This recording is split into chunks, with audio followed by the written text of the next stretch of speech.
We have 2 mics for 3 people. So we're going to do this in a really awkward way.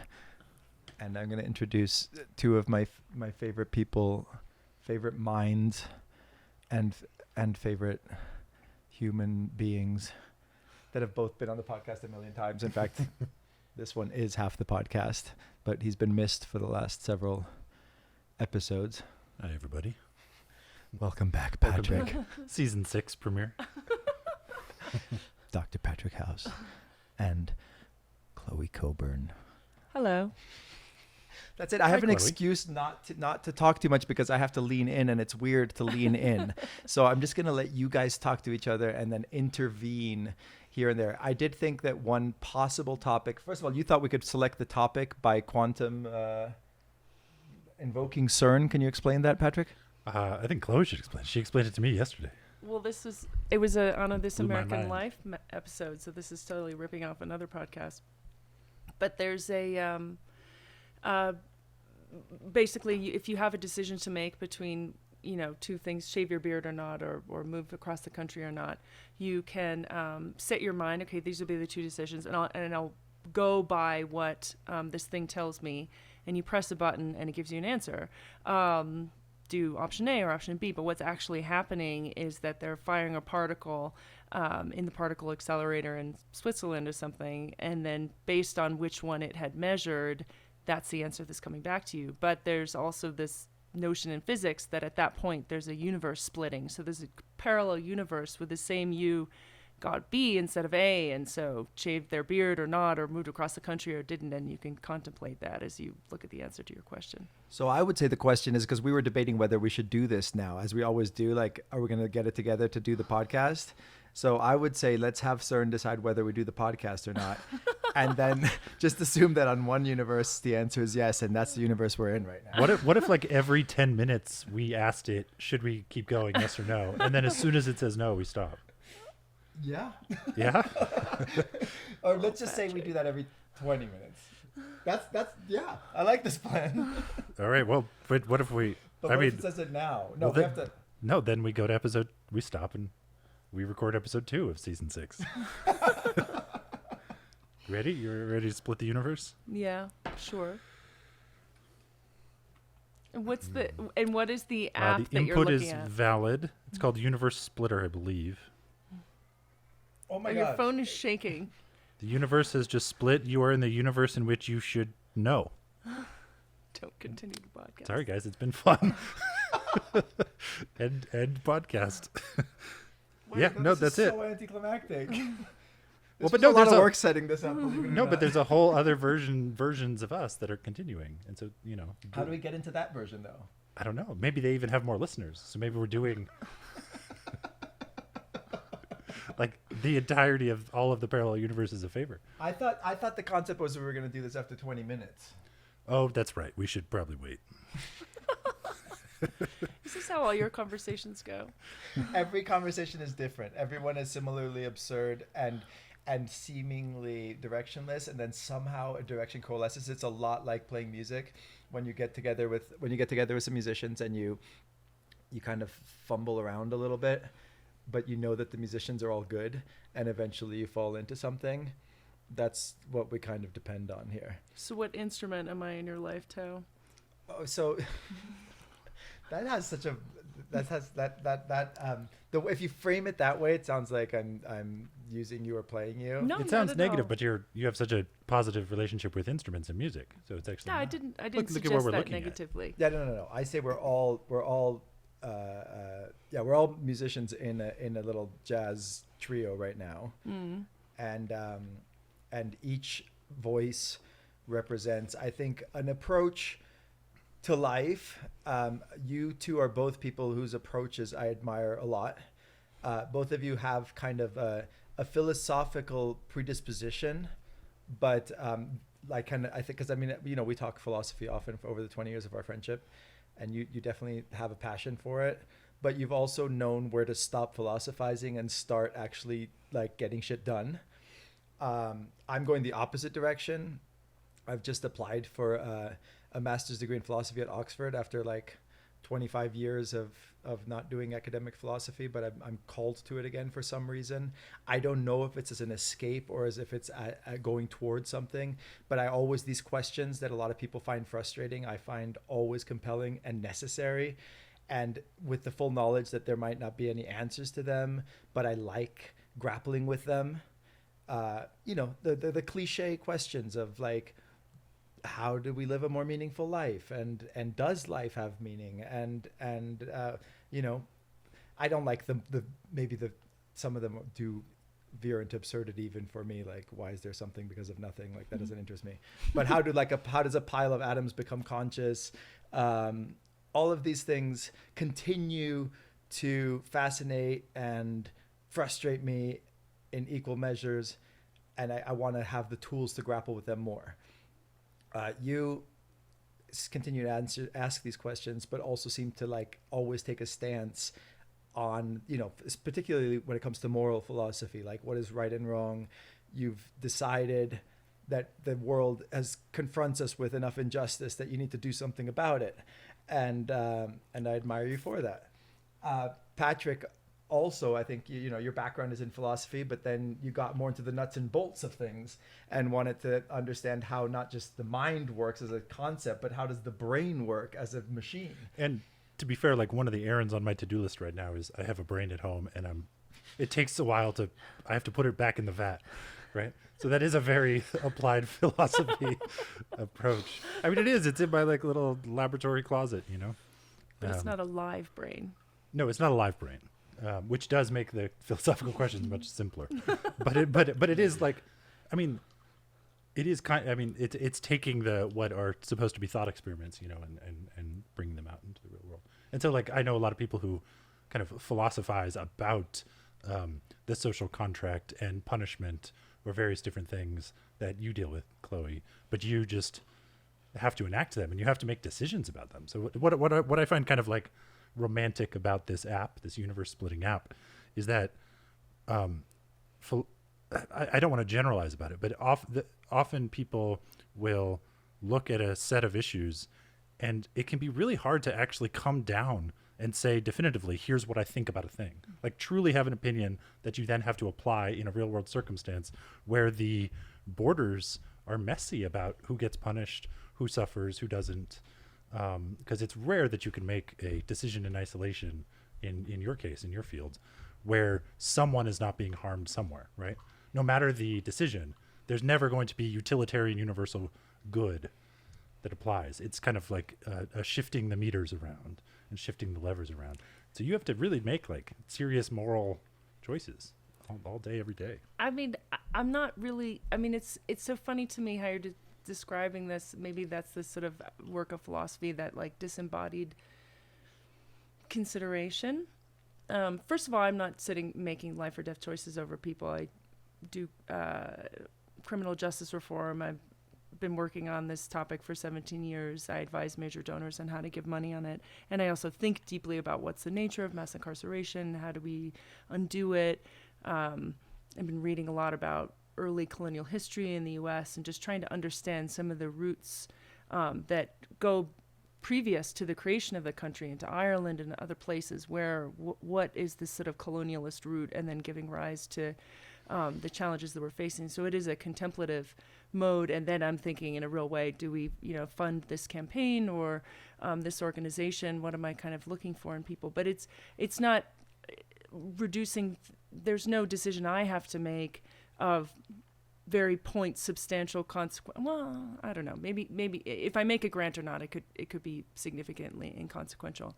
But there's a kind of inconsequential. No, significant and consequential. Consequential. Okay. But there's a reductionism to how you're sort of talking about it that I kind of battle against, because I think about that the most effective work is work in ecology and understanding how multiple different factors and people and dynamics and movements are interplaying, and then kind of playfully imagining where you could add more energy or focus in order to sort of propel the overall dynamics of the system. And it's very much not a kind of like decision points type of analysis. that kind of splitting that you're talking about isn't normally how I think about things. But maybe. Do you see just at randomness as like the control condition for decisions, legal, social, or otherwise? I mean, so like a decision has to be made in some tricky situation, right? The default is not a human doing it, or it's not the status quo. It's randomness, right? And then the human comes in, or whatever social kind of set of things we've decided upon. It comes in, and effectively all you're doing is distancing yourself from that random decision and trying to make the justification or the morality or something make it okay. Are you talking about when you're sort of making a legal judgment about like what to do about a thing? Yeah, I guess I'm very simple, knowing nothing about like law. Like I'm imagining a parole hearing where it's like yes or no, does the person get out or not? Mm-hmm. And so what I meant by that doesn't seem to be a decision in a total vacuum is that possibly, unless the person was entirely 100% innocent, they're by virtue of releasing that person, parole's granted, maybe a victim somewhere along the line feels less good about that decision, right? So despite there being a massive 99% benefit, there's still probably some harm somewhere along in the causal chain that the decision then creates. So like decisions are being made, and there's something we have to compare them to randomness for these yes/no decisions. Effectively, like the random solution, the random decision, is that's the base, right? There's a lot of, I mean, I'm trying to sort of figure out which level we're thinking about here, but there's a lot of arbitrariness certainly in the criminal justice system, and there's also a heavy default that people have towards keeping people in. And there's specter of, oh, what if they get out and, harm someone else? Less considered as what's the cumulative harm of keeping people in and to their families and communities and more people. But the fact that the decision is that we even have this construct of there's a parole hearing and someone's inside, it's all not the way probably things should go. If you're thinking in terms of the ideal kind of community that you'd want to be in, it wouldn't be kind of structured that way at all, where you feel like you're holding this sort of all the downstream consequences in this one sort of moment. You'd want to be in circle and communicating with a lot of different people potentially affected who would be present and would sort of weigh, and they all sort of deciding together instead of this weird kind of situation. You follow what happened with the parole hearing of the guy who shot Robert F. Kennedy? I think right. He was granted parole, but then the governor denied it.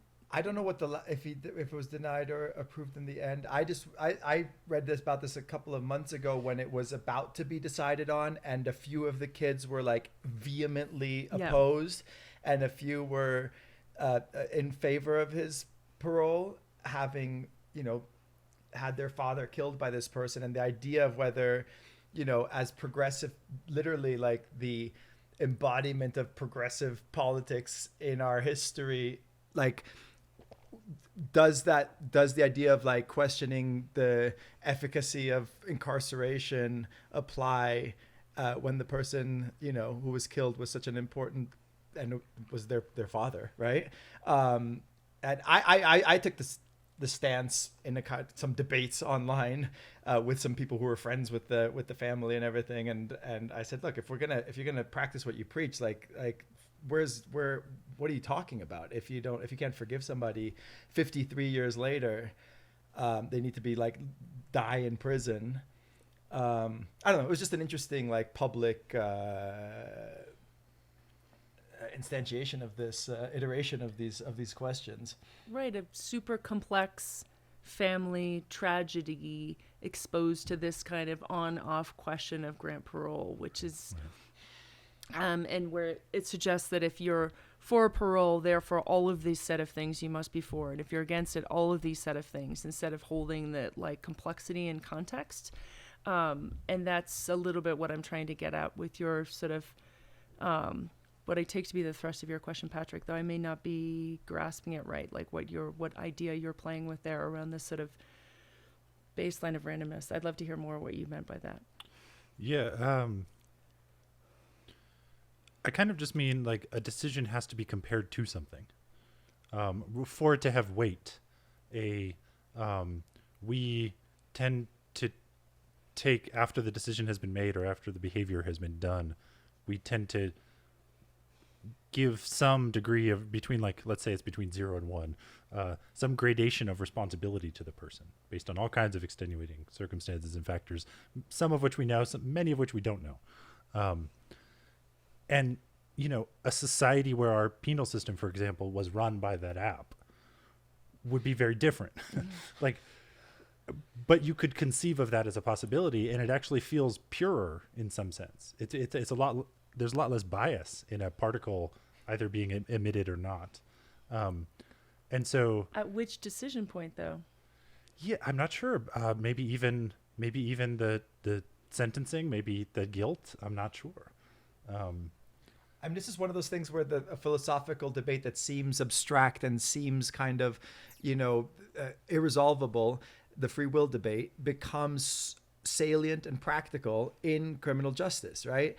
And your mentor and thesis advisor, Robert Sapolsky, talks a lot about how the fact that we don't have free will, and the example he most often cites that I've heard him talk about is that a judge's granting or not of parole depends more on the time of day and what he's eaten or she has eaten than it does on the salient issues of the case. So he seems to be saying it's random and determined in the ways that most exclude the possibility of like a rational choice being made, right? So what's funny is, even if I go back and unpack, when you asked me, can you give me an example of the kind of situation you're talking about, I pretended to randomly pull out of my head hat. Whatever, I don't know how to finish that aphorism. The example of parole. But of course, the only reason I did is because I was familiar with that case. And I did sit in on like a neuroscience in the law meeting specifically about that paper. And so I didn't pull that randomly out of my head. There were like determined preconditions for why I came up with that as the example. But so that one in particular, it's so funny. There's this thing that happens where in science, you publish a paper and then you really have no idea whether it's a hit or a home run or a strikeout, and you have no idea if anyone's going to ever read it. But then there's a consequence of success, which can be quite negative, which is that paper exploded, right? Everyone around the world summarized it in their own way, read it. It trickled through all kinds of neuroscience departments, all kinds of philosophy departments, but it's an extremely narrow paper. It was Israeli parole judges. It was like 20 of them over the course of a few weeks. And so when people summarize it, they summarize it as if the finding had to do with judges everywhere, which it didn't. And then the time of day is interpreted as being about their eating habits and about like the glucose circulating in their blood being like when they are fatigued, as in when you run out of energy, literal energy that is also not in the LA way, that is fueling your actual brain. You like it requires glucose, right? And so if you haven't eaten and you're engaged in a highly cognitive task and something that has a lot at stake, like parole hearings, the idea, one of the possible interpretations of that was that as you get closer to kind of snack time, meal time, the judges are literally running, or they're depleted. They're cognitively depleted and therefore are more conservative. So you tend to have more like parole denied. But then there are all kinds of caveats, which is the better your lawyer, the good lawyers tend to present their cases earlier in the morning. So so it's actually likely there's a kind of systematic bias in the time slots that are given to parole hearings, where actually the ones that are perhaps the people that have the better lawyers tend to go earlier. So maybe that's what this effect is, et cetera, et cetera. But it is tricky, right? Like I almost do believe we do tend to have these continual, there's like a continual trend to strip away will. Basically, like as science keeps finding more and more things about why people made decisions, the tendency is to slowly erode the concept of free will. It doesn't go the other way. We never find a scientific result that's like, wow, okay, yeah, that was really truly just whatever soul inhabits a human engaging in free will.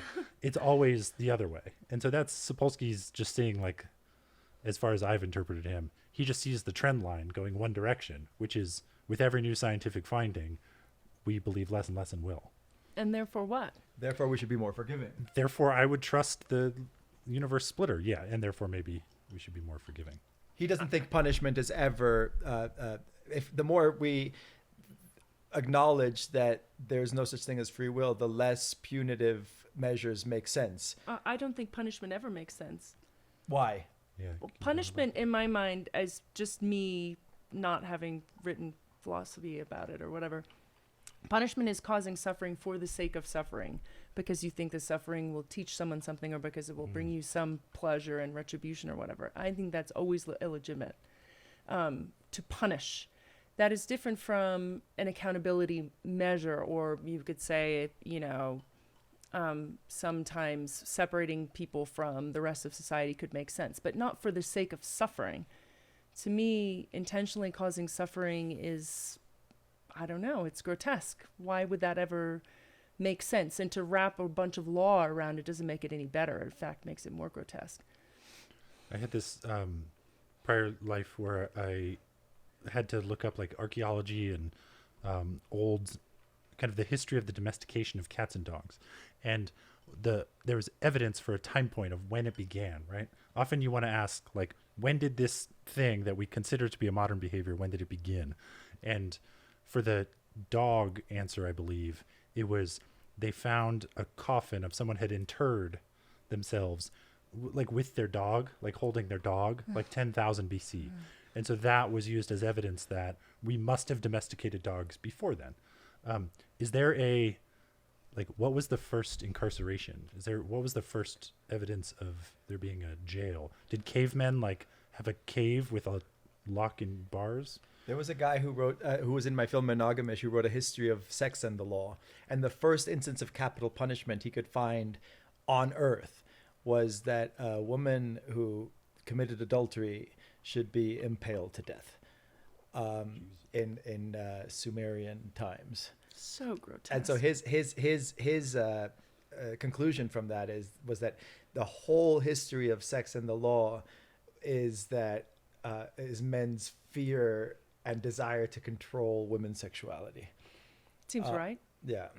But so the frustrating thing, though, for me, like listening to even Sapolsky, is that there's this presupposition that even though the criminal didn't have a choice, we as a society have a choice on whether we punish people or not. So like there's somewhere where we're thinking that we're making the wrong choice in doing things this way.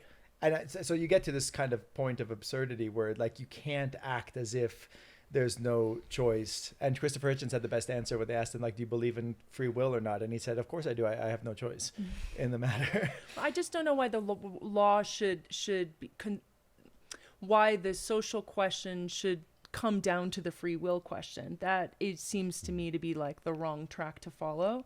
But maybe if you're asking when do we punish, that is to say, when do we cause suffering for the sake of suffering? If you freely chose that, therefore that would make sense. And I'm saying no punishment at all. Punishment as a whole way of doing things is suspect and illegitimate. It's been 20 minutes. Sorry. Oh, it's your point. I did not agree to this particle accelerator deciding whether to continue the conversation, by the way. Okay, so should I put that in? 2 against 1 is we're well, gonna also vote against maybe this. Patrick, We you use our can. We will. could split the universe 3 ways. That's fine. Okay, that's fine. I'll turn it off. Well, you can make your own choices based on that thing. Plus, another podcast has already done it. Like this is just too derivative. But to your earlier question, But maybe Patrick, that podcast doesn't exist in the other universe. when is the first jail? Yeah, I mean, when's the it's first jail? very. I don't know the answer to the question. I wish I did. So there's a kind of like history, but I do want to be careful about imposing on the past certain modern notions of what that would mean and how you would use it, and Right. and therefore looking in the past for it. The cuddling of the dog was obvious to interpret. Whereas I see Yeah, you there's a lot can't. of, You're not going to there's a lot of cuddle nuance. an animal that's killing a wild, you. a wild wolf. Right. It's very self-evident. Whereas the thing about how we address harms in society is a very intricate, socially contingent thing. There's not some kind of objective reality to it. Yeah. There's different ways, and I suppose this sort of, if Graeber were still around, I'd be fascinated to see him do like a ethnography of, I wouldn't even say of punishment, because again, I reject that as being the relevant frame, but like, how do we deal with harm, and what are all the sort of multiplicity of ways? And I think it can be quite shocking for people to reflect on the fact that there are a multiplicity of ways, and therefore this way that we've chosen in America is extra grotesque. It definitely doesn't. When we look at Europe, they don't have a system like this. Yeah. Why are we doing this to so many people? And it's really profoundly horrifying to me, at least. You have millions of people in jail and in prison or on probation and parole, which is still having a kind of stone around your neck. People dying in jail and prison because of COVID right now, and it's really viscerally horrific to me. And then so when I hear people are like, well, where's the free will and how do we with the criminal? And I'm like, whoa, guys, like, what is a criminal? First of all, what is what is the legitimacy of any of this stuff? Like, what, and who is the person sort of comfortably on their nice couch, like making these sorts of assessments? What's legitimate is to say in a particular community, there's harm here. Like, what tools would you like? How would you like to solve this problem? And you would get a lot of different answers than just, oh, I have a lot of choices. It's not just prison or no, for example, to come back to that reductionist thing. We could do any number of things. You would get a lot more sort of solutions. Do all countries in the modern world, all whatever 190x, do they all have judicial systems and prisons? And are there any outliers? Are there any? I think every community has a system of assessing, making decisions amongst itself. Sure. But like incarceration, does every single country incarcerate? Does every one of like Pakistan's 3,000 tribes, do they all incarcerate? I think that they would have different. I don't know. There's a that's a sort of Boz Dresinger wrote an interesting book about prisons internationally. That's other people's work. Yeah. But I suspect every country probably has some kind of house where they put people sometimes, but what the meaning of that is, what it means to have been inside of it, all of this sort of stuff that we attach to that would vary. And there's there's an interesting paper I read recently that you might want to look at, or maybe listeners want to look at, called Two Cultures of Punishment. It's a law review article, I think in the Stanford Law Review, and it's looking at American and European, and he acknowledges in the beginning, yes, there's different countries, I'm kind of reducing it, but he he's looking at this puzzle of how it evolved that in America, which by the way originally was noted as being a particularly humane place, compared to other countries. Tocqueville and others commented on how humane the U.S. was. How has it become so brutal in the modern age? And he talks about how in America, if you quote, commit a crime, you're a bad person, whereas in Europe, you've done a bad thing. And those are two very, very different stances. And he explores the way in which, what's the nature of dignity in these two places. So in Europe, broadly speaking, it's a human dignity. Are you a human? Congratulations, you have dignity. Whereas in the United States, it's contingent on some kind of civic, social contract that is possible to be broken. And if you've broken it, you're stripped of that dignity.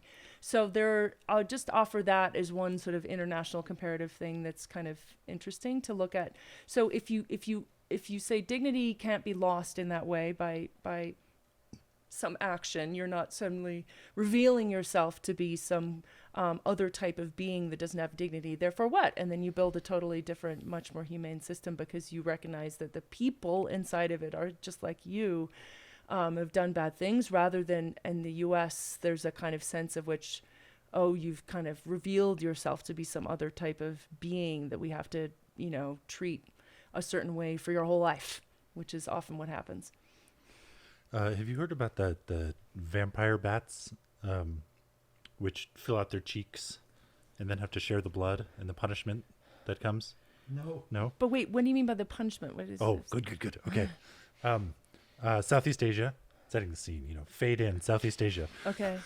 cave, Echoey noises. echoey noises, dark, smell of vampire guano, or no, vampire bat guano.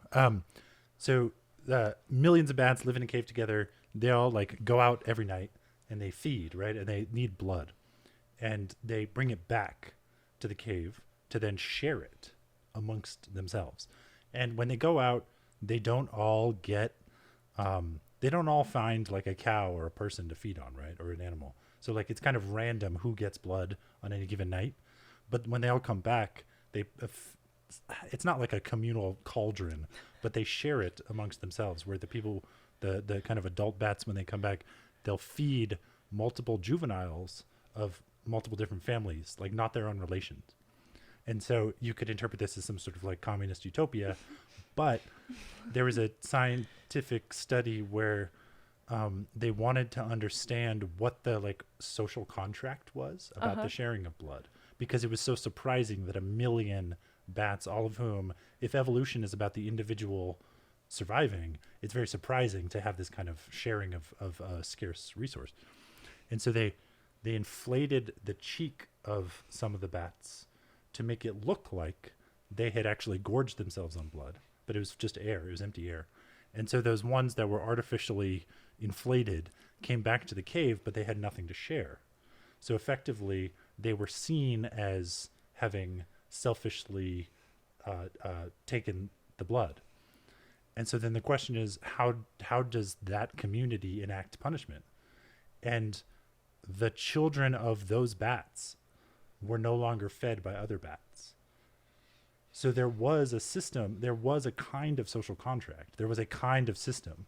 And when they violated it, they effectively got punished. It wasn't incarceration, but it was punishment. But it seems like it's for the sake of punishment No, itself, but right? no, No? that seems. How would you interpret that's that? accountability. That's a non-sharing bat is a bad bat for the rest of the bats. But a murderous human is a bad human for the rest of the humans. Well, this is looking at the difference between. Yeah, if you punishing rob the a bank, children, if too. it's robbing a bank, right? It's not different. Well, there's punishment and there's accountability. Okay. So accountability is there's a sort of consequence to your actions. So if you, I don't know, if you violate the trust of your position, if you're running an organization, it's legitimate to have you step down from that position, not because it's going to make you suffer. It's because it's like you're no longer fit to be in that position. But you wouldn't. It's a different kind of stance to say this is as a natural result of the fact that you've done these things, or maybe natural is sort of making it too arm's length. But as a result of the fact that you've done these things, we're not going to allow you to be in that position, or you've harmed someone, so something is going to follow from that. But there's an important distinction to be drawn between accountability for one's actions and punishment, which is the sort of delight or feeling that there's some value or moral weight to suffering as such, and to causing a certain amount of suffering for the purpose of it.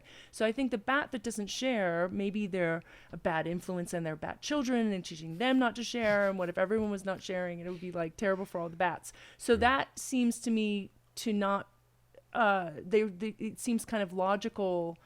I could see a way of looking at that bat behavior where you were saying that's a very rational thing for the bat community to say, even if they're not wishing them like some specific harm internally, if bats theorize about each other's internal states. The most extreme example I ever heard of, and this happens to be an intra-species punitive punishment for the sake of punishment, is in Spain. When I went to a few bullfights in the 90s, I asked what happens when the bull kills the human.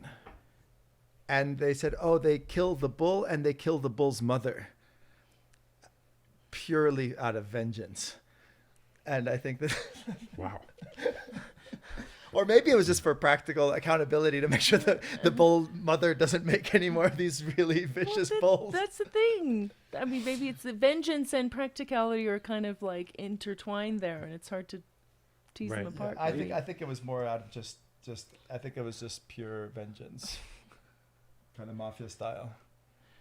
And therefore what? I mean, there's No, one. I'm just saying that's the other extreme. Yeah, yeah. Well, you can find examples in nature for anything you want. Yeah. For any kind of model of how to sort of be. You're looking really skeptical, Patrick. Well, in nature. Yeah, Yeah. we're all in nature. Yeah. Maybe. I found an Okay. example of me being skeptical of your comment in nature. Fine.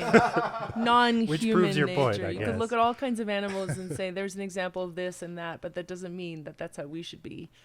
Yeah, and Yeah. also the Whatever way it we is. interpret it, that the bats have no sense of punishment qua punishment. They're just doing their thing. You know how much I love bats. Of course they. I give bats a little too much credit. But so what do you draw? What do you draw from that? The vampire bat, or what were you hoping to suggest by bringing that up? I just thought it was I had not appreciated until you said it the difference between accountability and punishment, and so I had collapsed those two, and I thought that the way I had interpreted it until I heard your response was that they were being punished in the same way. To me, that was the full trial, jury, execution. Like that was the whole system, the whole process. But I see I totally see your difference, the differences there, and it does sound like accountability. I guess so. What's surprising to me though is that there does not seem to be a castigation. You don't get kicked out, right? It seems so easy to kick a member of a tribe out, and that seems like a very direct and obvious and simple punishment.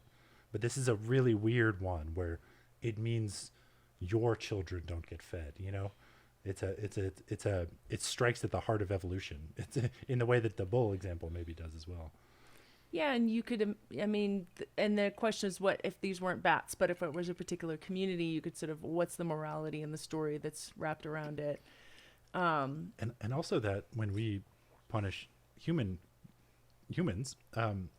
we're punishing their children, right? When we send parents away, And there's this is why I think the huge, free will huge thing is consequences on the bullshit. children, right? What do you mean the free will thing is bullshit? Well, splitting hairs over whether and how to punish someone based on their exercise of free will, I'm like, well, stand back. Like the consequence of this person going away is going to be, it's very, very serious. It's very not just for serious, them. yeah. It's for their family. And under what circumstances are we going to do that? And it's not. And it's for us as a nation, as a community, right? That we're Right. the types of people who lock people up and respond to behavior in this way. It also reflects on each of us. Right.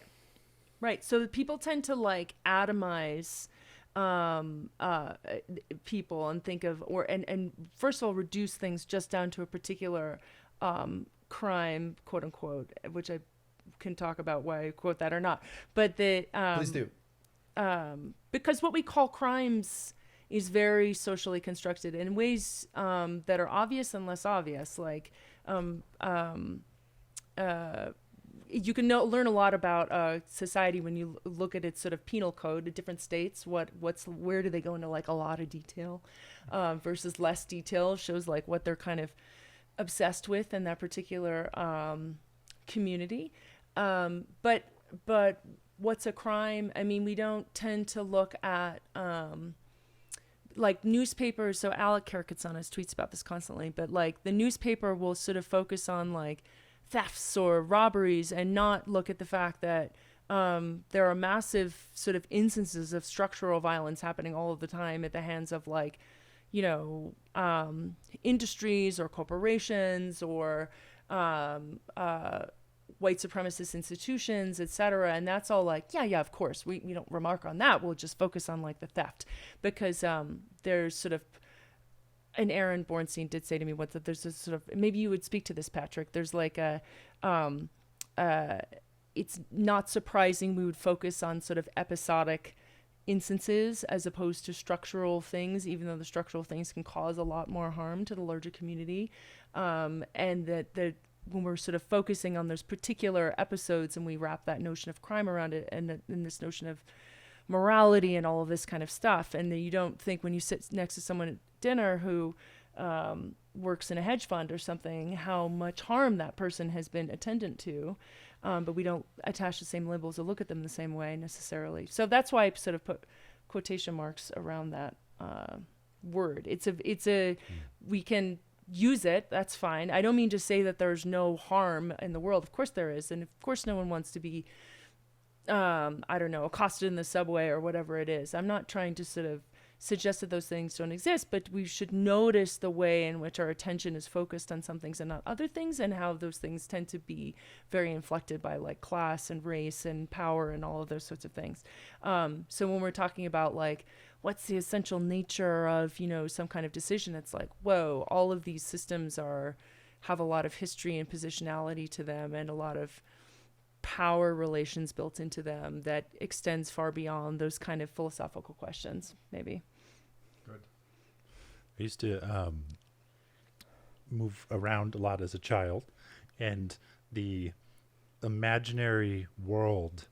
So one of the ways that I think, in retrospect, that I found stability was having a small Lego town that would go with me, no matter which house I lived in, no matter what it looked like, no matter where it was. I would rebuild the same Lego town from scratch wherever I went, you know, between age 5 and 10 or something. The same way every time? It would incorporate some local features of the terrain, but it would be mostly the same. But the point being, I am ashamed of this. I would always build the jail first. I would lay out the roads, and then the first building was the jail. And I have tried to understand why. As I've become an adult and I've found more issue with the idea of punishment and the things that you're talking about, I've questioned, like, why did I build the jail first? Why was that the essential feature of the city? As opposed to the school or the hospital I mean, Anything. Someone's house. Anything, even literally just a nice house for someone to live in, to shield them from the inclement Lego weather. And so, but I think if I were to come up with a reason, I think it's the way that I established protagonists and antagonists, and I needed the antagonist first.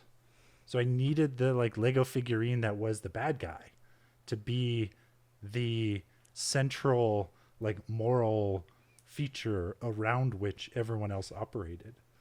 I think, and I find it so problematic now, but like I don't know, like I think that's why I asked whether or not all cultures have prisons. Or maybe child you, though, had a more primordial interpretation, unconscious interpretation of the prison as something that was contained. You know, children always are seeking safety and some sort of boundaries around things. And maybe the prison just represented some like distinct boundaries and enclosure. And, you know, we always make, like, when you're kids, you make these little huts and you hide inside with the books around you. And so maybe there was a cozy element of prison. You weren't familiar with, like, the horrors of the, you know, prison industrial complex. And you just saw this as a place where people had to stay. And maybe you wanted your parents to stay, or you wanted, like, you were seeking some sort of, like, consistency.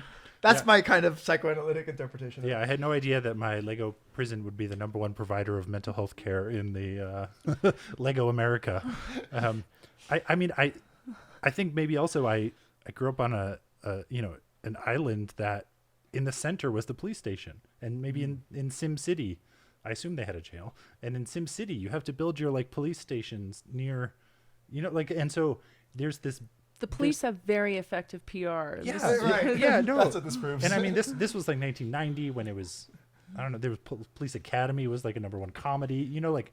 Do you know that, side note, and please continue with your Lego thing, I find it fascinating. Me too. But the sheriff and city of LA together have nearly 70 people on their PR team. Just PR for the sheriff. So just think about that when you're reading about crime or whatever is happening. If there's LA people listening, there's a lot of people working really hard to shape your perceptions of what's happening. But go on with the Legos. What did you build second? But I literally still have a copy of the letter. You're gonna hate this. You might actually defriend me right now. I should do the universe splitting now, just in case. My finger's hovering. Yeah, Go on. I'm gonna do it so that in most parallel worlds, I still have friends. Hold on. But I'm not gonna make a decision. Go on. I have a letter that I wrote to the Lego Corporation. where I asked them to make Lego handcuffs. Oh God. No, Because that this seems- doesn't. But Patrick, the fact that you would think that this would make me I hate interpret you this sexually. is interesting. Yeah, course I fuzzy, wouldn't fuzzy hate- pink handcuffs. Well, that's a whole. But like, of course, the child is just reacting to the culture around them Yeah, and I what's didn't know what I was normalized. That doesn't, so it's. I actually gave. At what point does the child no longer become the child and get responsibility? Why do I somehow know what I'm doing now? Right. Well, that's a whole. I have no. I don't even know that I have thoughts on that, let alone expertise on that kind of question. Okay, understood. But the way that we absorb the notion of the sort of the place of the jail and the way that we relate to it and who goes in and who doesn't, these are taught to kids at a very young age, and it's very culturally like contingent, and it's something that can be questioned and thought of in a different way. Time out is like, you go to the geographically lonely place now, right? I mean, And the whole idea of isolation it's the as being an isolation. appropriate thing to do to a child Go is to your also room, weird. be alone. Yeah. So the way that we used for my kids, we had this great book that my husband Mark found called Raising Lions. It looks like it was printed in someone's garage, and maybe it was, but it's about how to raise children in a world where you want children to be independent and creative, as opposed to 100 years ago, where if you asked a mother what's the best quality in a child, and she would, on average, according to the polling that this guy noted in the book, would say obedience. That's what I want out of a child. So if you want obedience, you can teach obedience through punishment, but you can't teach independent creativity through punishment. The child may have it despite you, but you're not going to like get it as a result of that. So the book talks about there's a lot of timeouts in the books. This is a parenting technique, but it's not that you send the kid away, be isolated and be punished, but rather what you're saying is you have to sit in that chair and it's going to be boring. Is the idea that you're making it boring for the kid, but you're not trying to have them feel bad about themselves or suffer. There's no scolding, there's no shame, there's no talking about it afterwards. It's a boring minute, or a boring minute that happens. If they throw the book, then they go get a boring minute. If they do it again, another boring minute. And the lack of kind of exciting, interesting stimulus, which often, by the way, comes if as a parent you react, instead of sending them for the timeout or giving yourself a timeout, you get into a big conflict that's exciting and interesting to the kid. You're like, it's going to be boring, and eventually the kid will lose interest in that kind of behavior. But so this is actually a perfect kind of example of accountability instead of punishment. You're not trying to teach them through suffering. You're basically saying the consequence of your action is going to be, sitting there, but that doesn't mean you're bad, and doesn't mean you can't come back. It's just going to be kind of still for a minute. And I think there's a lot to like learn from that.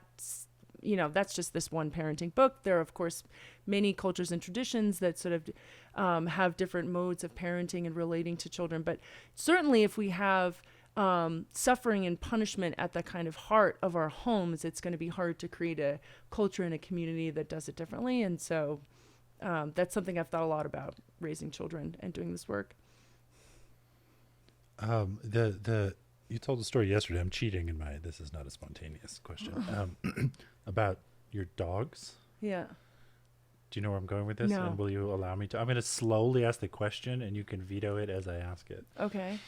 I have But no it's idea through, where this it's is through going. non-verbal cues that you will indicate to me that this question should be transferred. And I even have a backup question in mind that I can seamlessly I love transfer this meta. to. Go on. If you need me to. That you wanted to teach the dogs to stay within the yard. Oh, yeah. And that like they had shock collars for a barrier Yeah. for a while, but then at some point you were allowed to take off the shock collars, and they still respect the barrier of the boundary.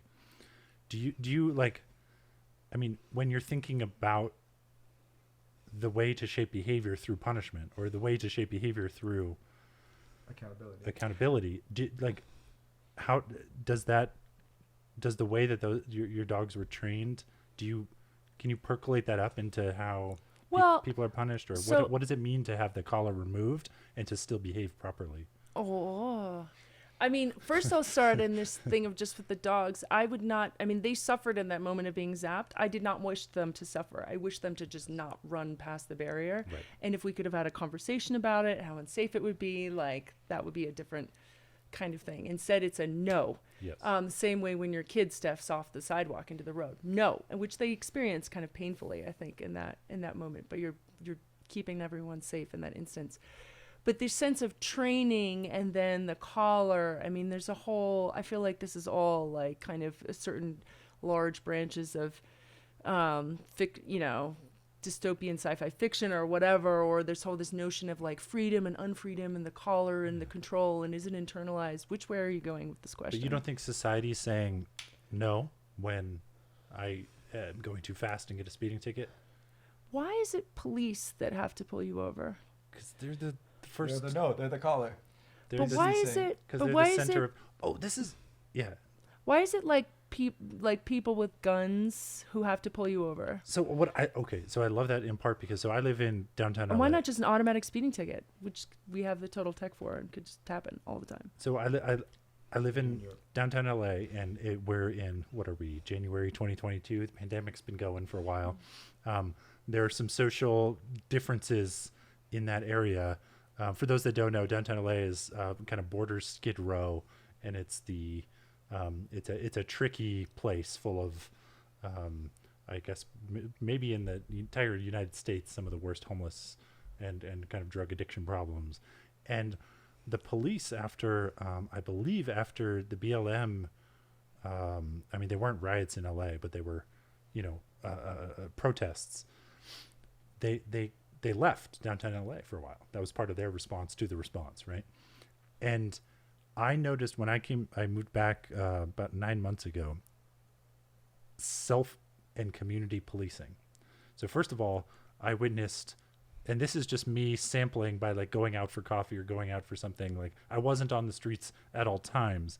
And in the times that I was on the streets, I witnessed at least three to five knife encounters, knife fights, people brandishing a knife aggressively. There's a new thing in downtown LA, which is you can find someone always selling you tasers and stun guns now. It's like a new thing you can hear if you just sit out nicely and have your espresso on a sidewalk in downtown. You will hear the sound of a taser going off, and it's because that's just become a kind of commodity in the guns are traced, guns have serial numbers. You know it doesn't. Tasers and stun guns. You literally, people would ride up in a bicycle and they'll have a basket full of tasers and stun guns and actually like bring it out and show you the goods, And twice I have witnessed a fully judge, jury, and executioner like trial by community. Like a conflict resolved entirely by people that were just happened to be there on that corner at that time, that were not related to either of the participants, but resolved the situation. So in one, someone had clearly gone into a store, taken something, and just walked out. The store owner came out, followed him, and said, "Give that back," right? The store owner had a taser. The guy who stole something had a knife, which was both of these were taken out, both in the confrontation. And from across the street, so I was just ordering a burrito. It's like from a truck and like minding, slowly walking backwards. Not minding your own business. Well, but I was watching. You pay attention to them. Yeah. And well, you got to wait for your burrito. What else are you going to do except watch the community fights? But I was so impressed because two corners, this was on the corner. I was on the weak corner. The other two corners, two men totally unrelated to the activities came over and resolved the issue. One of them yelled, and I was actually really impressed. It was like an alpha silverback yell, which I cannot do, and I actually tried weekly on my roof later to yell from across a block and saying, like, "Hey." I tried. That was me. That was my. But no. But notice how still it's like a little bit satirical, and you guys laugh. This guy did it from across the street, and we all froze. We didn't even see him, but there was a primal, like, auditory nerve connected straight to some part of our brain, which just paralyzed us and was like, that is the person who is going to resolve this, like, immediately. And it was a straight, just, he was a huge dude, and it was just an alpha silverback moment. And he came over and he resolved the conflict, and he made the guy give back the good that was stolen, and nobody got tased, nobody got stabbed, and it happened in 2 minutes, and it was beautiful.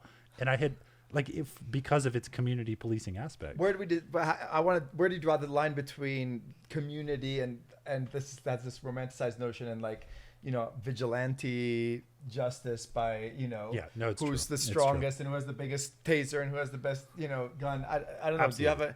Do you have a kind of approach to this? Because I mean, there's a beauty to the idea of self-policing, but there's definitely a dark side of you know, vigilante justice and mob mentality, and we see it both online and in small towns where just, like, the rule of law is you know, close to non-existent.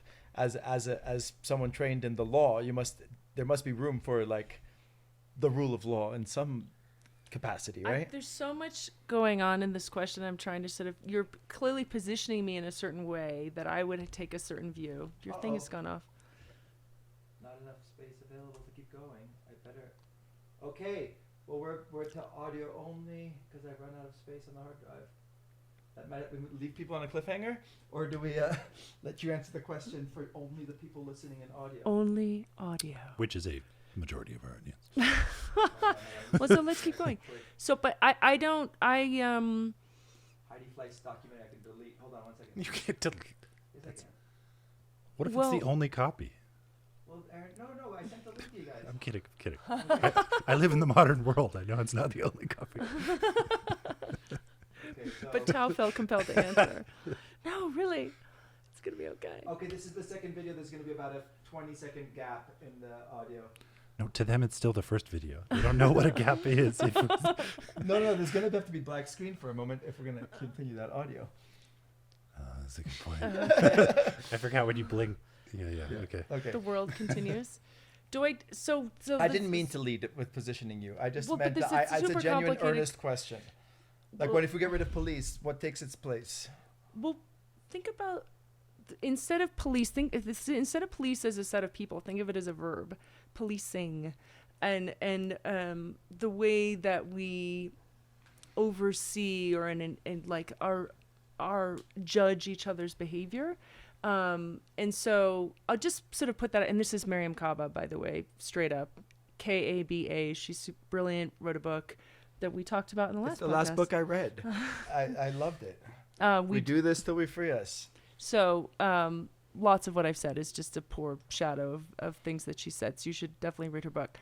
But that wait, what were we just saying before I valorized Mariam Kaba? Policing is a verb. And so just to sort of open up for a moment the idea of, like, leaving aside particular instantiations of institutions, there's a whole deep set of practices that we have and how we behave that would that are, in fact, or have historically would have been perceived as deeply foreign to people. I'm thinking, and I haven't gotten very far in the book, but Graeber's and Wengrove's book, and how he's talking about this sort of Native American perspective on these really bizarre people and how they're doing things, and they're perfectly sophisticated, have advanced systems of government and dispute resolution, and not at all doing it in those kinds of ways.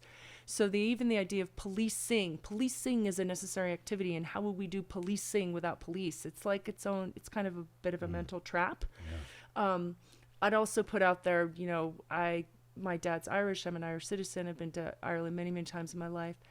I can't recall ever having seen a police person in our village, ever. So, you know, there's a kind of like jumping to, like, what do we mean? Like, what do you actually mean when you're positing that question? That to, first of all, collapse the rule of law with police as a particular institution that you're familiar with in a certain way. And then if we took that out, what does it mean? Is it, anarchy, and I'm quoting with scare quotes because, of course, anarchy is not a lawless state at all. It's a state of, agreed upon, deeply discussed agreements, but how a lot of people would think of it as anarchy being just chaos. If you take away some kind of like oppressive force, what will remain? And it's like, well, humans have been living together for a really, really, really long time. As long as 100,000 years, we've had different ways of managing conflict and harm without a thing called a police force. So we are in a modern era. We don't have to go all the way down to, the rabbit hole, but we should at least kind of be aware of there's like unquestioned assumptions or the sort of contours of this conversation, especially when you're talking about in a kind of state of nature question that you just posed about, like, let's go back, what if, and how do we do without this or that? Also, I going back and forth between Europe and the United States, I was always struck by, we take it for granted in this country that the police are scary because they have this authority that we think is natural for them to have. And then you can go to other countries and the police just don't have that posture or position because they don't flex their authority as much. It's more comical, right? Yeah.